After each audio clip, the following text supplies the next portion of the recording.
गुलामगिरी नामक पुस्तक किसने लिखी थी? ए. ईश्वर चंद्र विद्यासागर, बी. आचार्य विनोबा भावे, सी. ज्योतिबा फुले, डी. दादू दयाल। इसका सही जवाब है सी. ज्योतिबा फुले।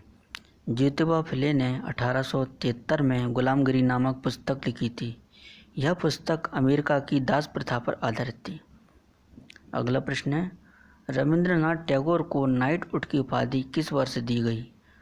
ए. 1910, 1915, 1920, 1925। इसका सही जवाब है 1915, बी। रविंद्रनाथ टैगोर को ब्रिटिश सरकार ने 1915 ईस्वी में नाइटहुड की उपाधि से सम्मानित किया था। 13 अप्रैल 1919 को जलियांवाला बाग हत्याकांड की घटना से दुखी होकर उन्होंने नाइटहुड की उपाधि वापस कर दी थी। अगला प्रश्न है, स्वतंत्रता के समय भारतीय राष्ट्रीय कांग्रेस के अध्यक्ष कौन थे?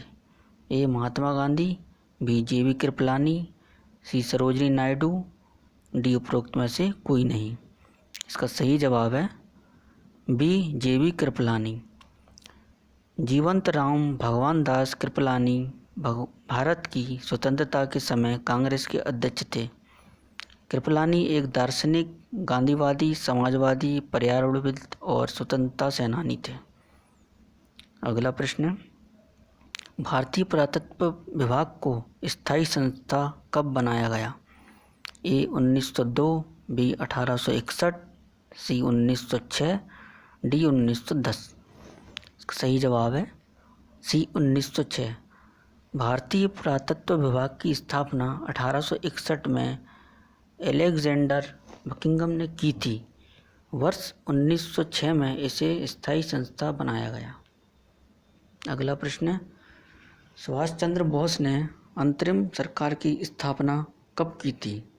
ए. 1941, बी. 1942, सी. 1943, डी. 1945। इसका सही जवाब है सी. 1943। वर्ष 1943 में सुभाष चंद्र बोस ने सिंगापुर में अर्जी हुकूमत ए हिंद नामक अंतरिम सरकार की स्थापना की थी। इस सरकार का समर्थन धुरी राष्ट्रों जापान, नाजी जर्मनी, इटली और उनके सहयोगियों ने किया था। इस सरकार में सुभाष चंद्र बोस को प्रधानमंत्री, रक्षा मंत्री और विदेश मंत्री बनाया गया। रास बिहारी बोस ने मुख्य सलाहकार बनाया गया था। अगला प्रश्न, निम्नलिखित में से किस आंदोलन की शुरुआत नमक कानून को तोड़ने से हुई थी? ए. असहयोग आंदोलन, बी. सविनय अवज्ञा आंदोलन, सी. भारत छोड़ो आंदोलन, डी. होम रूल आंदोलन। सही जवाब है इसका बी. सविनय अवज्ञा आंदोलन। महात्मा गांधी ने 12 मार्च 1930 को साबरमती से शुरुआत की। यह यात्रा 6 मार्च 1930 को दांडी नामक स्थान पर हुई। गांधी जी ने दांडी से नमक बनाकर ब्रिटिश सरकार के नमक कानून को तोड़ा। अगला प्रश्न है, किस समाजवादी नेता ने जेल से भागकर भारत छोड़ो आंदोलन में हिस्सा लिया था?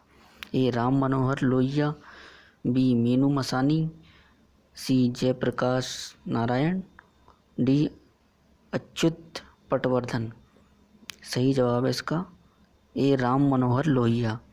राम मनोहर लोहिया का जन्म 23 मार्च 1910 को अकबरपुर में हुआ था। वे स्वतंत्र सेनानी और समाजवादी थे। वे कांग्रेस सोशलिस्ट पार्टी के सह संस्थापक भी थे। अगला प्रश्न है,